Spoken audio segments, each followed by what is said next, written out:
Hi, I'm Sean McGowan. Sometimes the thing that sets a great jazz performance apart is an extra dash of flair in the form of little melodic and rhythmic flourishes that put the icing on top of an already satisfying piece of music. In this lesson, we're going to take a look at some special extended techniques like artificial harmonics, fretting with the picking hand, and percussive techniques that can really help to put your arrangements over the top. Most guitarists are aware of natural harmonics, the chimey bell-like tones that occur when an open string is touched lightly with the fretting hand at one of a few very specific places on the guitar neck, most notably directly above the 12th, 7th, or 5th frets.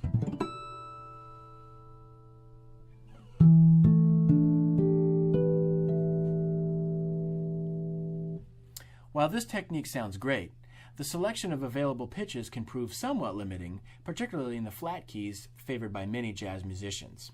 By using a somewhat lesser-known technique called artificial harmonics, players can achieve that same ringing sound with any note or chord. The most common type of artificial harmonic is played one octave above a fretted note, although other intervals are possible in various locations.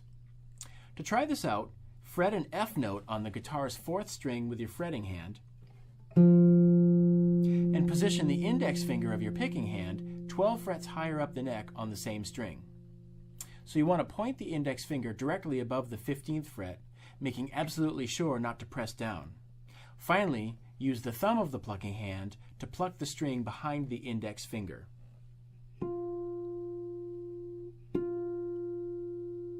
Your index finger will look like it's pointing while the thumb does the plucking. Here's the same technique again, this time with groups of notes voiced in familiar chord shapes.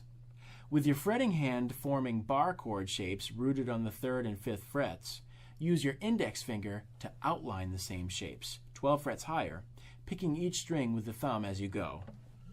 And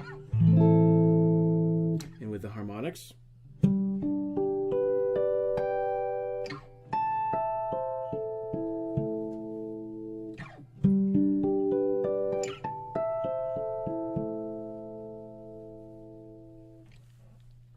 you can also alternate between harmonics and non-harmonic notes to create a sustaining scale figure.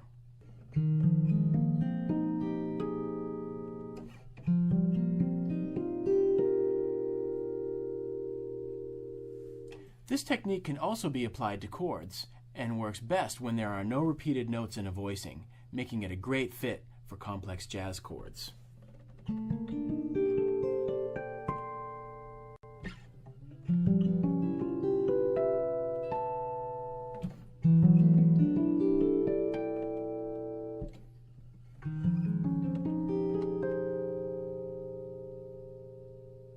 Let's take things a step further by adding hammer-ons and pull-offs to several of the non-harmonic notes.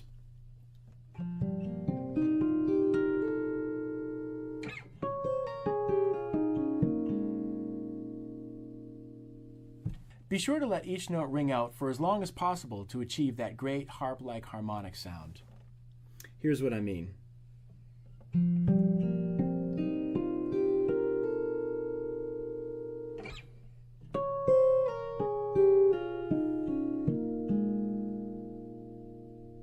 Here's the same technique, this time applied to a descending C mixolydian scale pattern.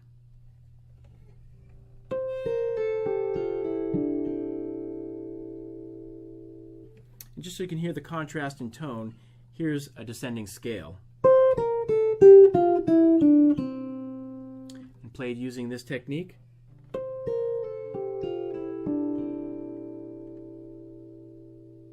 And here it is again, this time moving through a 2-5-1 progression in B-flat minor.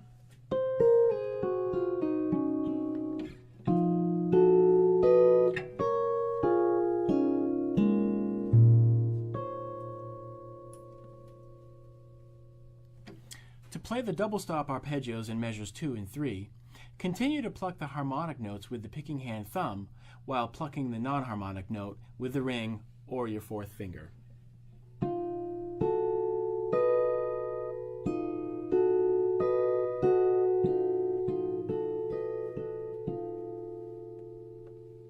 You can also use this technique to play chord voicings not possible with the fretting hand alone.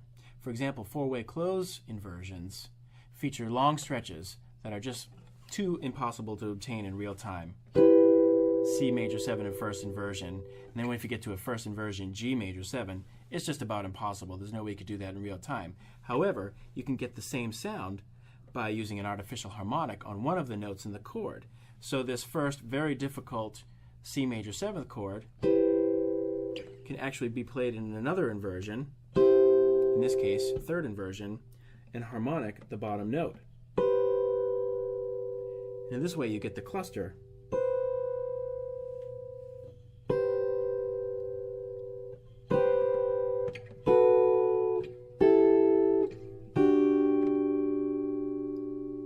By adding the artificial harmonic on the D string to some accessible drop 2 shapes, and again they're all in third inversion, we create new voicings that sound just like the impossible to play four-way close voicings. As we've seen in the last few examples, artificial harmonics require effort and precision from both the picking and fretting hands. Next, let's look at some extended fretting techniques where the picking hand takes on even more of the work, fretting notes just as the fretting hand would. One of the most effective ways to use this technique involves playing voicings with a large range, voicings that aren't possible with the fretting hand alone in standard tuning.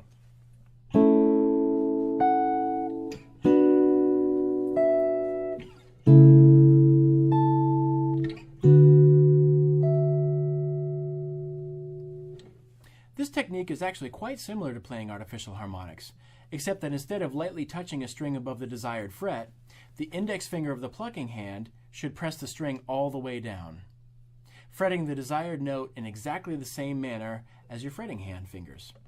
There's no need to slam the string into place to make it heard. Once your index finger is in place, pluck the string with the thumb.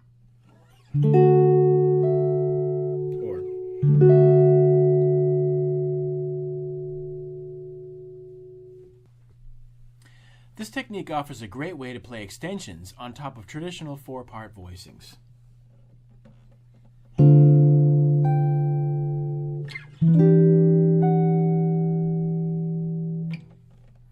You can also use this technique to play notes that are much lower than the fretting hand chord voicing.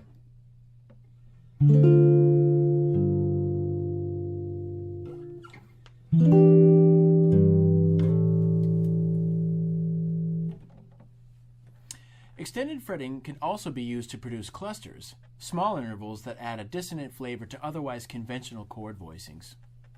Clusters are easy to play on a piano, but are especially difficult on a guitar in standard tuning. In this next example, we're playing D minor and B flat triads with the picking hand index adding the 9th and 11th, creating clusters for each voicing.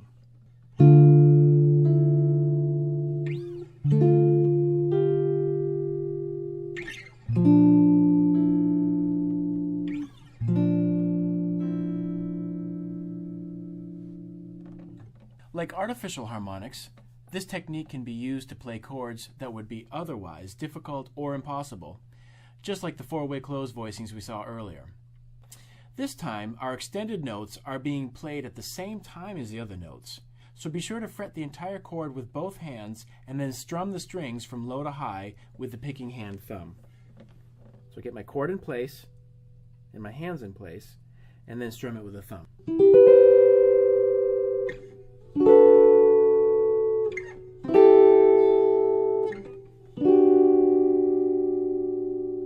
So sort of a two-step process, place and then strum. Similarly, the second chord in our next example includes the G-sharp note on the low E string fretted by the picking hand.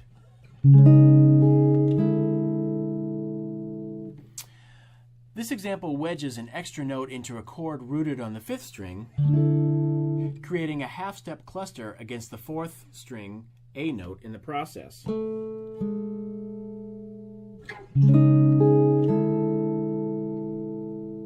As long as we have an open unplayed string, why not use it for an extended note? Extended fretting techniques can also be used to play atonal clusters, dissonant groups of 3 or more notes typically separated by half-step intervals.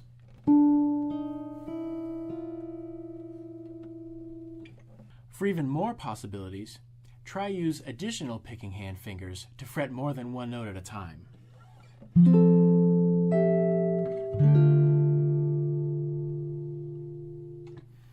In this case, you want to fret the 12th fret G and high E with the index and middle fingers, simultaneously plucking with your thumb and fourth finger.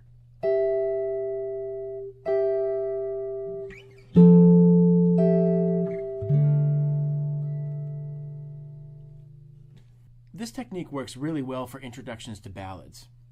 Here's an excerpt of an intro I recorded for an arrangement of My Romance, featured on my solo guitar recording Indigo.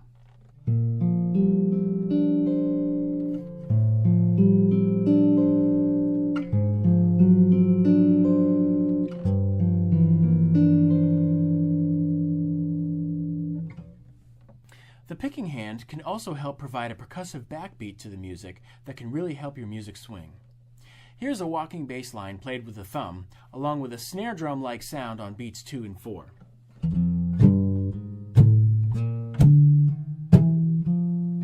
To do this, drop your picking hand onto the higher strings where notated. The tricky part here is playing the bass notes with the picking hand thumb at the same time as the percussive clicks on beats 2 and 4.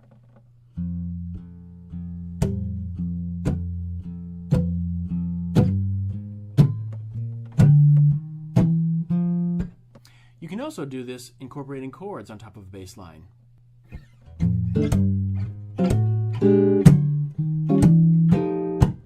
In the first measure, the chords appear on the ands of beats 1 and 3.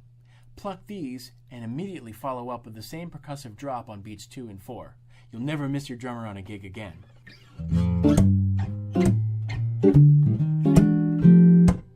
Thanks for joining me on this lesson.